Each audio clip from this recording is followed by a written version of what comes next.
Alright, welcome back.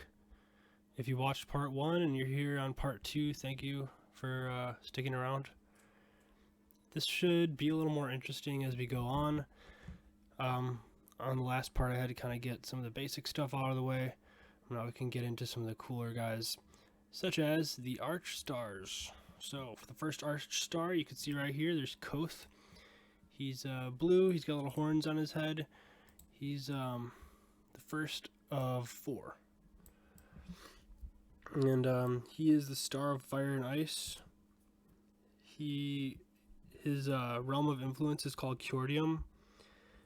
And Koth rules in the icy plateaus. His followers become phantoms after death. So the element that he's associated with it is Phantom Flame. Phantom Flame is probably one of my favorite of all the elements that I've made. It's pretty cool looking. So if you want to get Phantomite armor, you have to upgrade your Stonium. You just add a Phantom Flame to one of the parts and you'll get Phantomite. So you get Phantomite head, body, and legs. And then there's also the Phantomite Arcane Bladica. And then each star has its own armor associated with it. Here you can also upgrade it to imbued, and to do that you'll need spectral mirages and phantom orbs. For example, if you want to craft a Phantomite head, if you want to craft a Phantomite head imbued, you'll need that plus the Spectral Mirage and the Phantom Orbs. And to get those, you can actually craft Spectral Mirages, but you'll need 1 piece of Stonium and 1 Phantom Flame. And then Phantom Orbs can't be crafted. They can only be found dropped by enemies and such. And then you get the full set. Your full set will be converted into a ghostly effigy when you want to make that effigy. And the ghostly effigy is the 3rd effigy that you'll probably come across. Then there's also enemies that are associated with each element or arch star here. The enemies that are associated with Koth are Flickering Shade, first of all. There's a 1 shade for each arch star. And there's status effects too. Like this guy's status effect is Cryo. And the lore behind him is that this is a phantom that lurks in the coldest wastelands. It carries a blue flame, and they come and go with the icy wind during the nights. So the land that Koth rules over is kind of like a frozen tundra on a plateau. And there's always an Aurora Borealis in the sky in the land of Kyordium. It's one of the 4 areas that are ruled over by the 4 arch stars. And then the next one is the Torch Wraith, and this one will drop Stonium Trunks and Phantomite Flames when it dies, and its status effect is Pyro.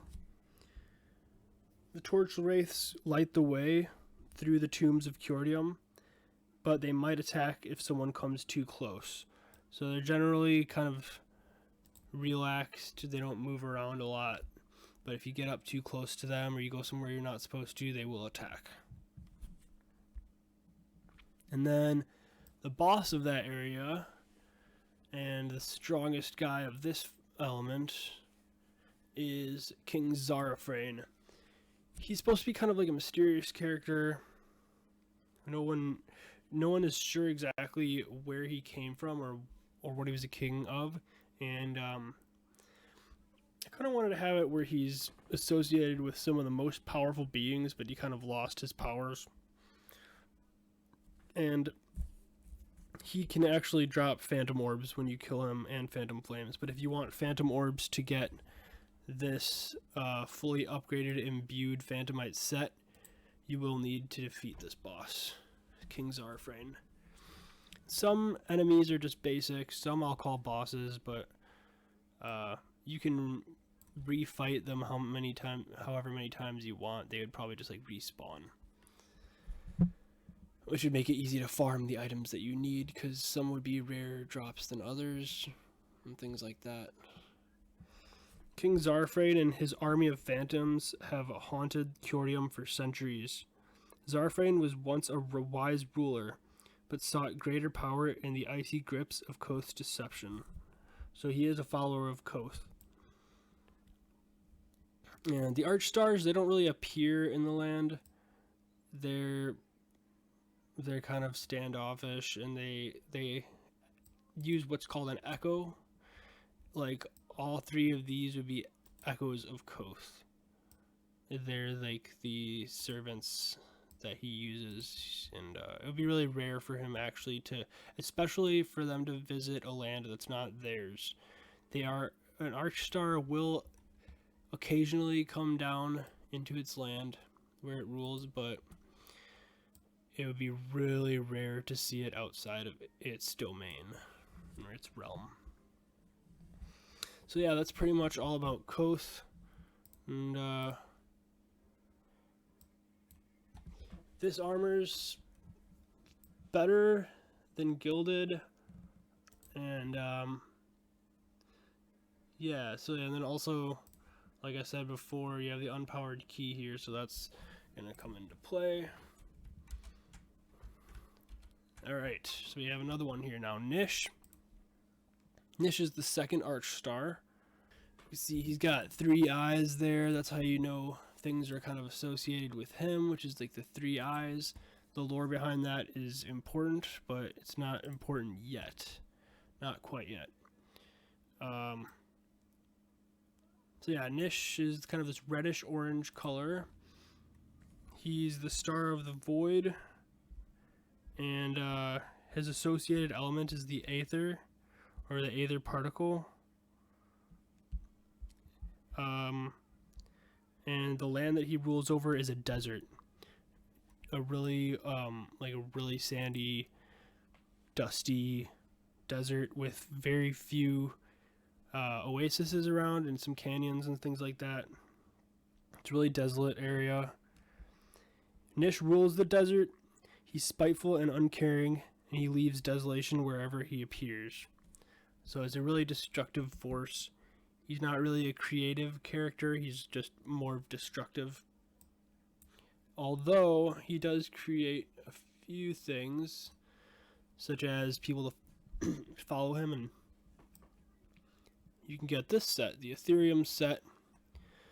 I kind of wanted to make it like his little eye up there in the top. You can kind of see there's like a little circle. So Nish is a big jerk. You could say he's the main antagonist, or one of the main antagonists of the story. And he's also really hidden. Ethereum. How do you make Ethereum? Same way that you would make Phantomite. You're going to need to start out with Stonium, like any good Arcanist will. And then you're going to add Aether particles to that, and you'll get the Helm, Plate, and Chaps, and then Ethereum Void Bladea. You'll need to get a Vacuum Chamber and an Aether Puzzle Box. How do you get those? Well, similarly to the way that you get the Phantomite stuff. And there's going to be enemies to defeat in the desert. You've got the full set here, all leveled up. You can put them together to create the Empty Effigy. You've got the Hollow Shade. That's the shade associated with this whole area and everything. Here in my notes, once a great hero, the Hollow Shades are now forever loyal to Nish, and are no longer to be and they're no longer able to return to what they were. They are often seen during sandstorms. So like these guys come in with the icy wind, these guys come in with the sandstorms. We have the malevolent force. This is kind of like a sentient, smaller version of Nish. The force of nature appears to take the form of Nish. Whatever it once was is now completely gone. It's hollowed out and replaced with the power of the red star. You've got this guy. You can see my love for Lovecraftian horror coming out here. If anybody knows anything about what Azathoth is, or any of the creatures from Lovecraftian horror, yeah, I like it, and sometimes it inspires me. So this is the most powerful creature of Nish. It'll drop Aether Puzzle Box, Aether Particles, and also Stonium Chunks. Its status effects are Fatigue, Voltage, and Weakness. The Nexile Searcher is a large and powerful enigmatic entity that appears in the desert. It devours anything it comes into contact with, seemingly transporting it to an alternate dimension. It is thought to be somewhat of a far-reaching interdimensional tendril of the primal being Nexile, the arch-nemesis of Nochlotto.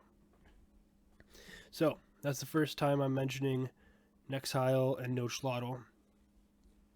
They're like the two most ancient beings that are known in all of the lore.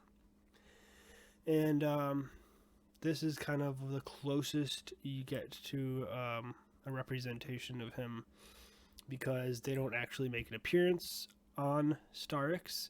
Otherwise, they would destroy everything just from existing. Now I'm going to show the last of the main three arch stars, Azia. This one is a female one. These two are male characters. And this one's kind of based around veins and skeletons, because she's a nature character. See if I can find the lore here. The Star of Plants and Animals rules over the jungle of Ryuum, and her associated element is the exo vein. It's like a green vine, but it's also a vein that transports like life within it. Azia rules the jungle. She cares for nature and protects it. And the Manor of Greythorn in Starix is committed to her appeasement. So that's one of the factions. And then if you want Exosius armor, Exosius skull thorax striders, and the Exosius skeletal bladica, you get your stonium. Put it with an exo vein, and then you can reinforce it using a barbed node and exo fragments. And then when you have the full reinforced version, you'll get the bone effigy. And in a different part, I'll talk more about the abilities that effigies have, and more about status effects and skills. Right now I'm just trying to get some of the main lore out of the way. And then for the shade, there's the Vernal Shade. Obviously, it does poison status effect, drops exo veins. Plants and animals that come into contact with this shade will grow to abnormal sizes and become toxic. They're seen in the depths of the jungle, in lush groves of vine-covered trees. So this jungle of Ryuum is really hard to traverse. It's full of like crazy monkeys and giant trees and vines and other animals that are trying to destroy you, and lots of poisonous and toxic plants and animals, poison arrow frogs, things like that.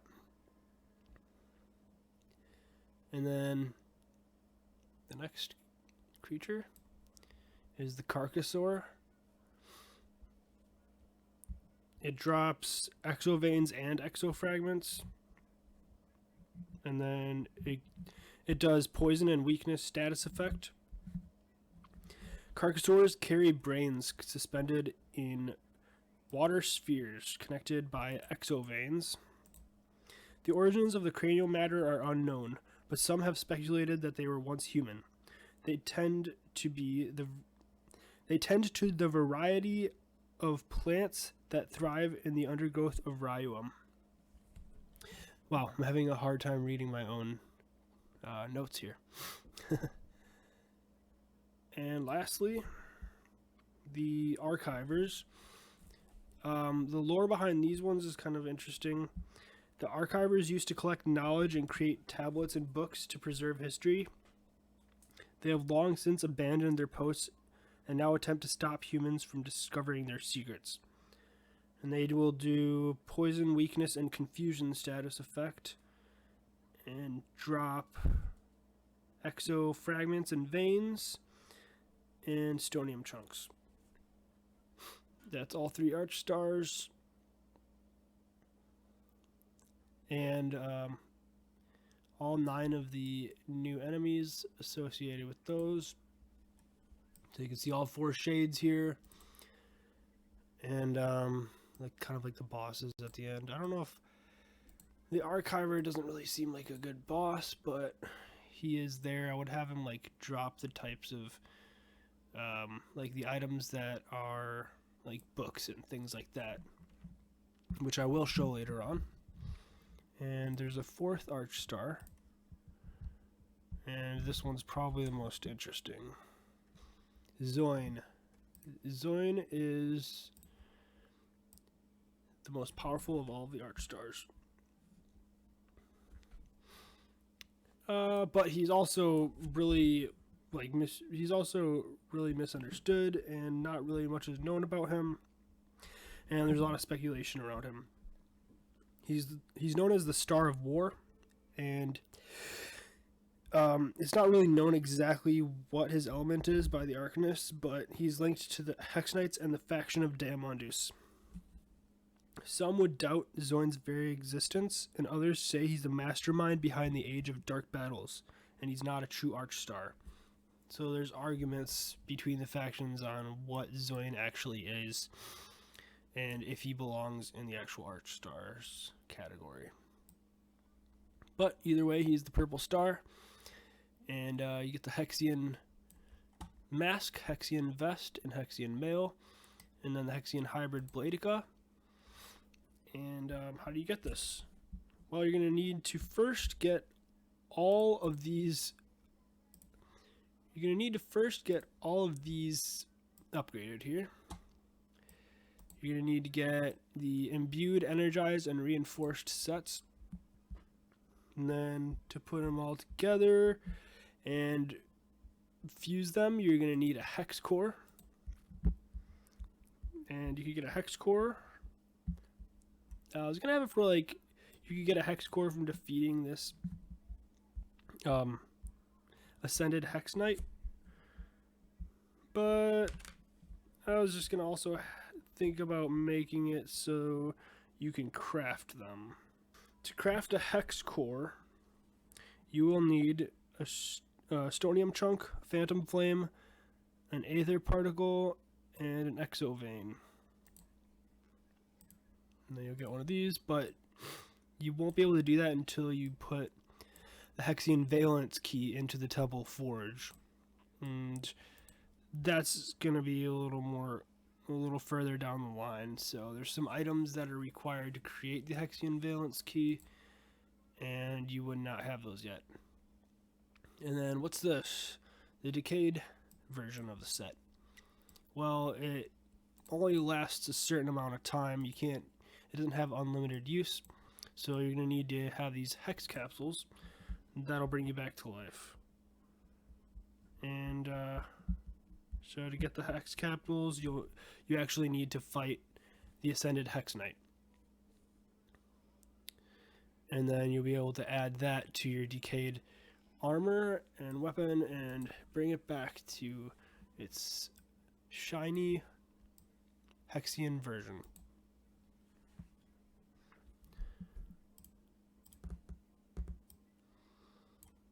Alright, that's all 4 Archstars and their associated armor and weapons, elements, and the enemies that are associated with them. So stay tuned for part 3.